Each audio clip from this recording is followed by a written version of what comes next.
Kalkoa is a cooperative of vegetable farmers in the village of Cabintan, Ormoc City, Leyte, Philippines.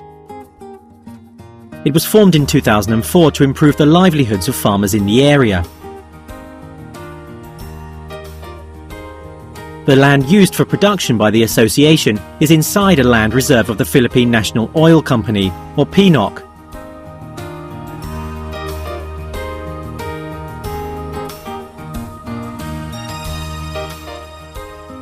The association was initially formed as a corporate social responsibility initiative by PNOC to improve conditions for local and indigenous farmers living on the reserve land in which they were operating. Vegetable farming is a traditional practice among the cooperative's 150 farmers. Spring onions, chayote, ampalaya, radish, tomatoes, eggplant, string beans and cabbage are traditionally planted. From a traditional form of open cultivation, farmers in the cooperative have gradually changed to partial and completely protected types of vegetable farming, using house structures with plastic covers.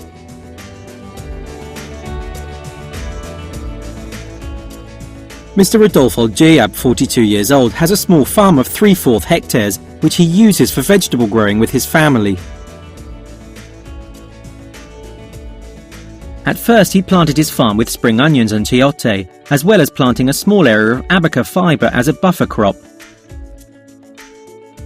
Abaca is a species of banana grown widely in the Philippines to use its fibre for Manila hemp. Under this system he was able to make on average 2,500 pesos, or about $62.50 per month, barely enough for his family to survive. In 2000 he joined the association, later to become Kalkoa.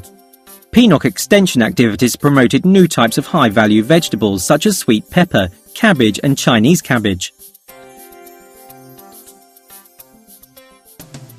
Mr. Giab started growing these, devoting about 1/4 of a hectare or 2,500 square meters for each type of vegetable. Although he only plants vegetables twice a year, he has been able to increase his average net income by about 5,000 pesos or $130 per month. The supply chain includes 3 major participant groups: farmers, wholesalers and institution buyers. Small vegetable farmers are linked to institutional buyers such as hotels, supermarkets and big restaurants in the city through a wholesaler called 3K Merchandising. The supply chain is also supported by outside facilitators including government agriculture extension workers and PNOC. The Department of Agriculture gives the farmers technical advice and PNOC supports financially as well as with activities such as marketing. The wholesaler provides help in the form of loans to the farmers as much as 10,000 to 15,000 pesos, or about $250 to $380 for each farmer, with no interest. Other types of cooperation have emerged as the supply chain developed. These include discussions between the cooperative organisers, extension officers and farmers about the type of vegetables and the amounts to be planted. Price is decided based on information from the extension officers and through negotiation with the wholesaler. How to manage the vegetables after they have been harvested, however, is left up to the farmers. The cooperative has grown and evolved significantly over time. Before 2004, it was mostly individual farmers selling at Ormoc City's wet market.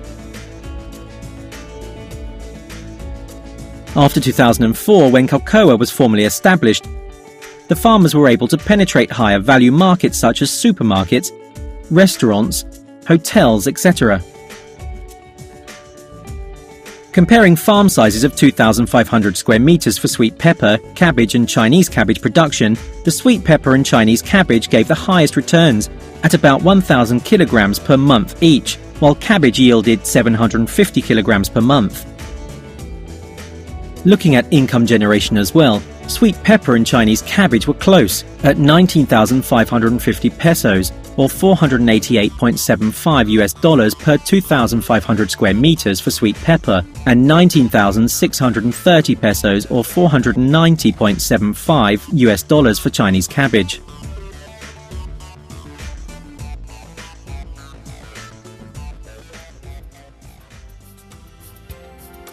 Why did this project succeed?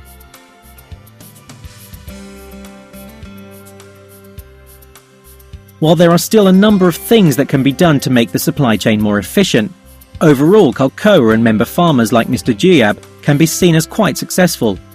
Some of the reasons for this include: 1. Closeness to the market. The high-value markets that cocoa has targeted has traditionally bought their vegetables from Mindanao and Cebu farmers.